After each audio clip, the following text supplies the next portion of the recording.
Hello everyone, welcome back to my channel. Believe me or not, this is take number 4 or 5. I think Mercury retrograde is ending or something, and I could not put my words together. But what's new?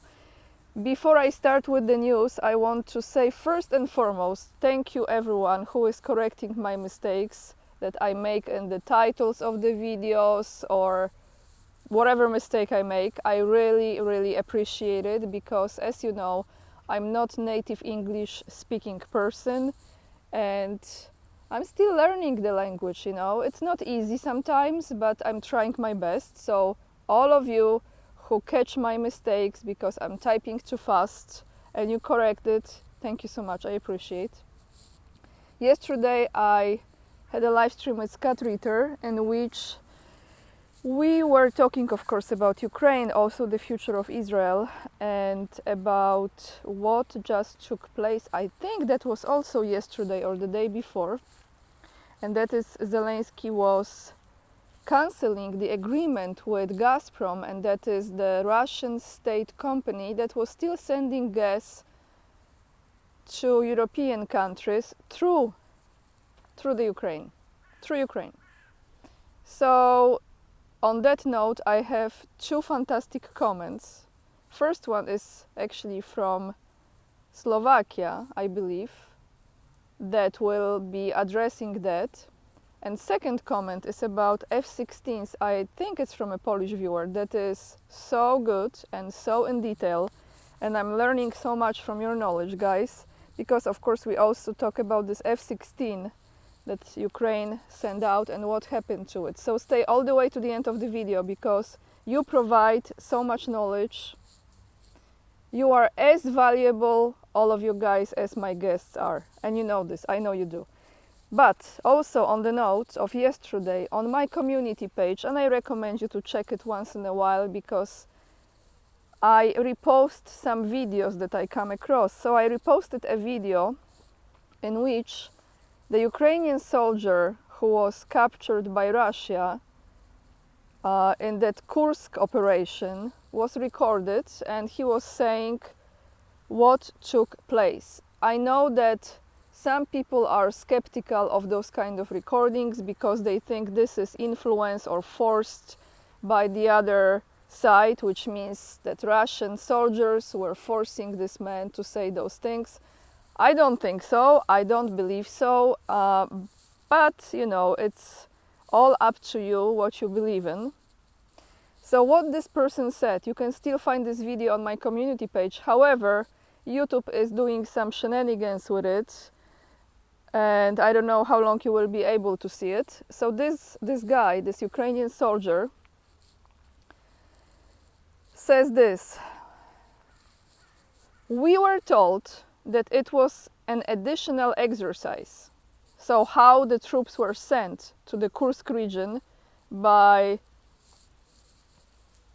Ukrainian armed forces, right? By those in power.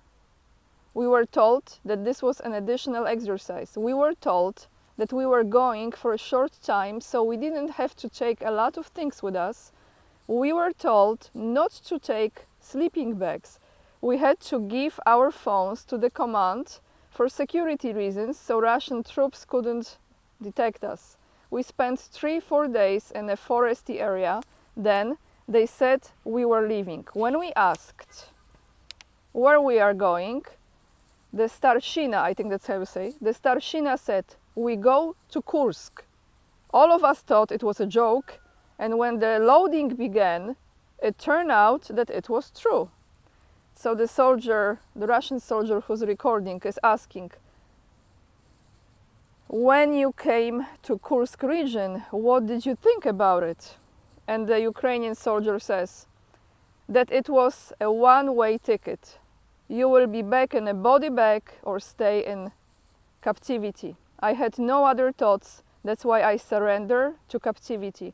When we were transported from a checkpoint to a checkpoint, half of the shops were looted, everything was looted. Some of us could just rob the shops and get back to Ukraine. 2 to 3 commanders could do that too. So this was his story recorded on that video, in that video.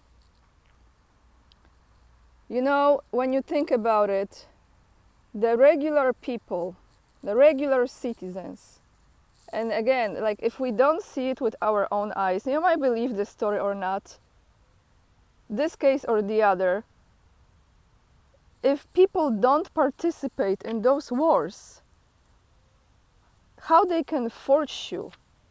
They have to inject you with something. I don't know what they do to force people to go and fight.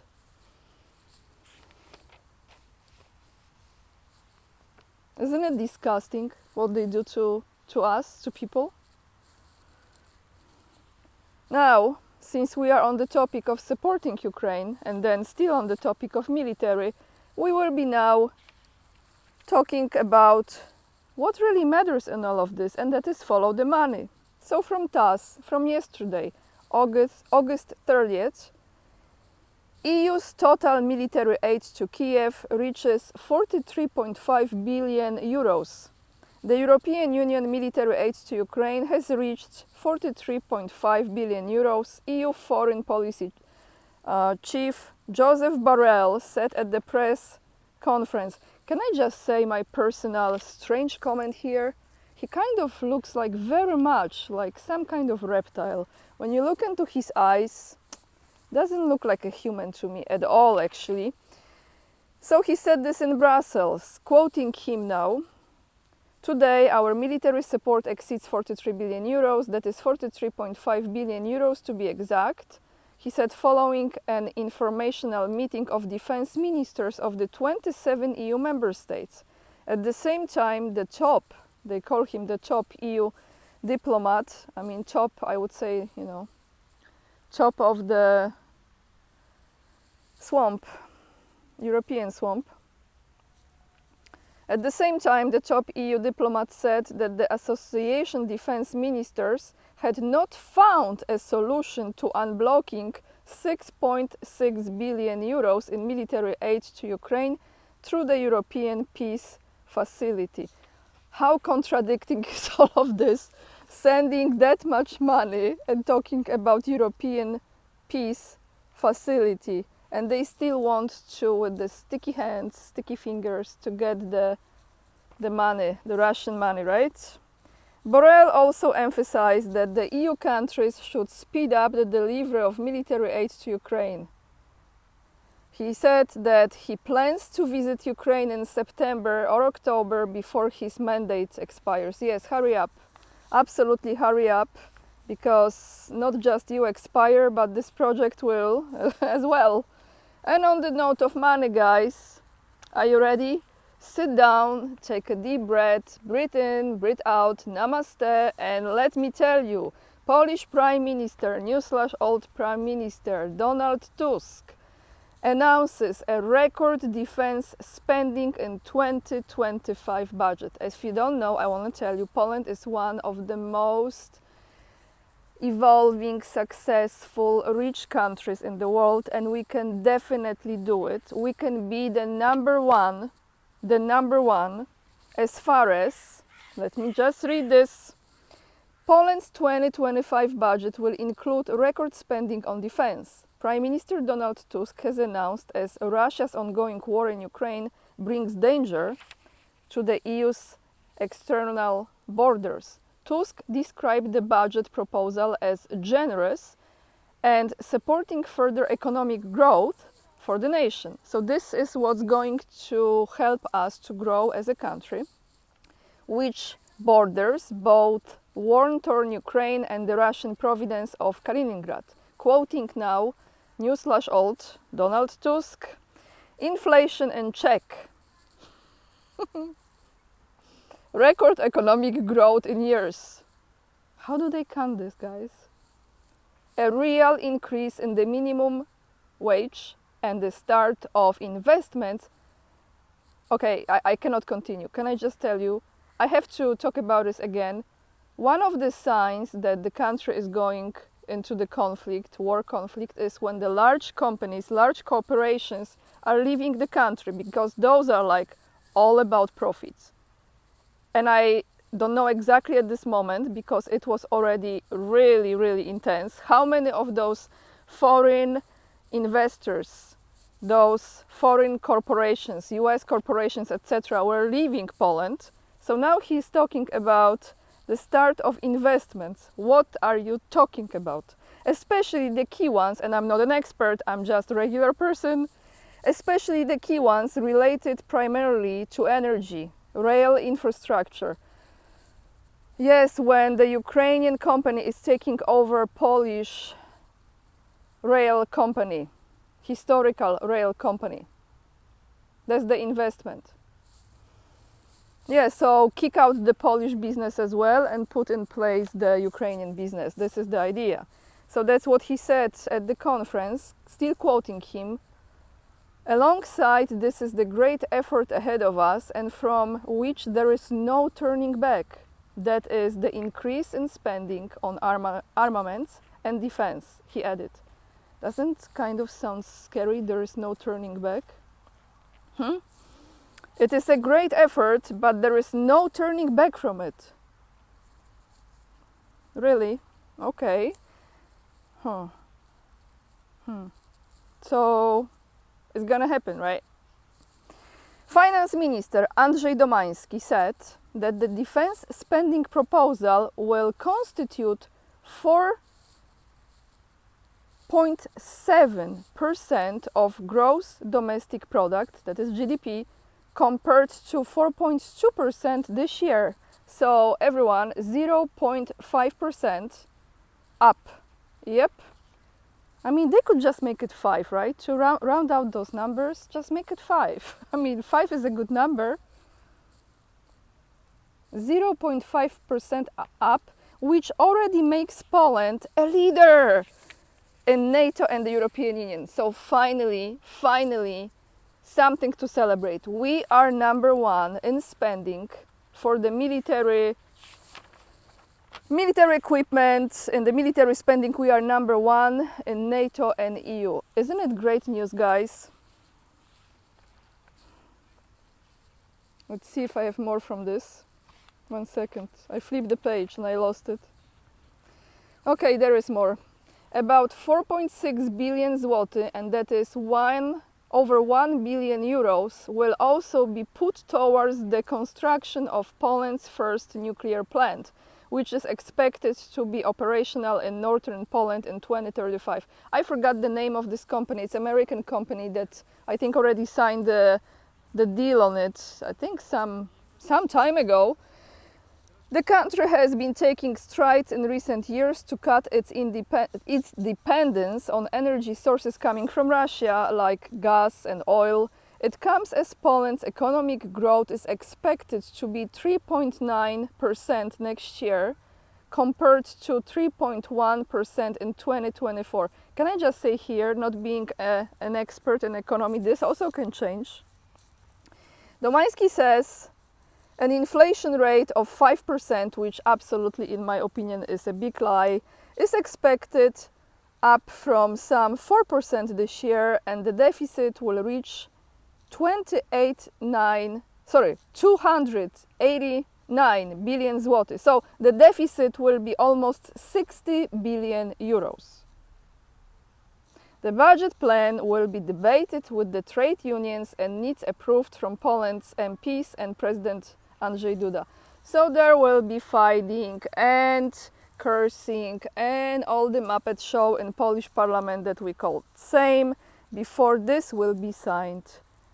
So it will look like there is opposition, but there won't be any opposition, and this will be signed because definitely the country needs to spend 4.7% of its GDP and be the leader in NATO and European Union, because we don't need to put money into anything else, really. This is the most important thing. Nothing else matters, just that. So since we are talking about energy, guys, yesterday, as I've mentioned to you during my live stream with Scott Ritter, I brought to your attention, and he probably knew it already, that Zelensky decided to cancel this agreement with Russia, Russian Gazprom company, about sending gas through Ukraine to other European countries, which of course will affect countries like, for example, where Robert Fico is the Prime Minister, Slovakia. And I have comment from Lenka Cabranova. If you're from there, greetings to you. I think you leave very often comments under my videos, and you say Fico went to Azerbaijan just before his assassination attempt.